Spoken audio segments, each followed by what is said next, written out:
2 മുരിങ്ങക്കായും ഒരു ക്യാരറ്റും ഒരു പീസ് കുമ്പളങ്ങ ഉണ്ടെങ്കിൽ ഒരു പാലക്കടൻ അവിയൽ കണ്ടാലോ. ഇതിനു വേണ്ടി നമുക്ക് കഷ്ണങ്ങളെല്ലാം ഒരേ സൈസിൽ നീളത്തിൽ ഒന്ന് കട്ട് ചെയ്തെടുക്കണം.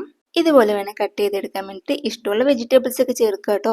വാഴയ്ക്ക, ചേന, ബീൻസ് അങ്ങനെ എന്ത് വേണമെങ്കിലും ചേർത്ത് കൊടുക്കാം. അരപ്പ് തയ്യാറാക്കാനായി ഒരു മിക്സിയുടെ ജാറിലോട്ട് 2 ചെറിയുള്ളിയും 2 പച്ചമുളകും കട്ട് ചെയ്തിട്ട് ചേർത്ത് കൊടുക്കണ്ടേ. 1/2 ടീസ്പൂൺ ജീരകവും ഒരു 1/2 പിടി നാളികേരം കൂടി ചേർത്ത് കൊടുക്കാം. ഇനി കുറച്ച് കേരളം കണി കണ്ടുവരുന്ന മിൽമ തൈര് കുറച്ച് ചേർത്ത് കൊടുക്കണ്ടേ. അധികം പുളിയുള്ളതോ എന്നാൽ പുളി തീരെ ഇല്ലാത്തതുമായ തൈര് എടുക്കാൻ പാടില്ല കേട്ടോ. ഇനി നന്നായിട്ടൊന്ന് അരച്ചെടുക്കാം. തൈര് പോരാന്നുണ്ടെങ്കിൽ കുറച്ചും കൂടി തൈര് ചേർത്തിട്ട് വീണ്ടും നന്നായിട്ടൊന്ന് അരച്ചെടുത്തിട്ട് നമുക്ക് ഇനി മാറ്റി വെക്കാം. ഇനി ഒരു പാനിലോട്ട് ഈ കട്ട് ചെയ്തെടുത്ത് വെജിറ്റബിൾസ് എല്ലാം ചേർത്ത് കൊടുക്കുന്നുണ്ട്.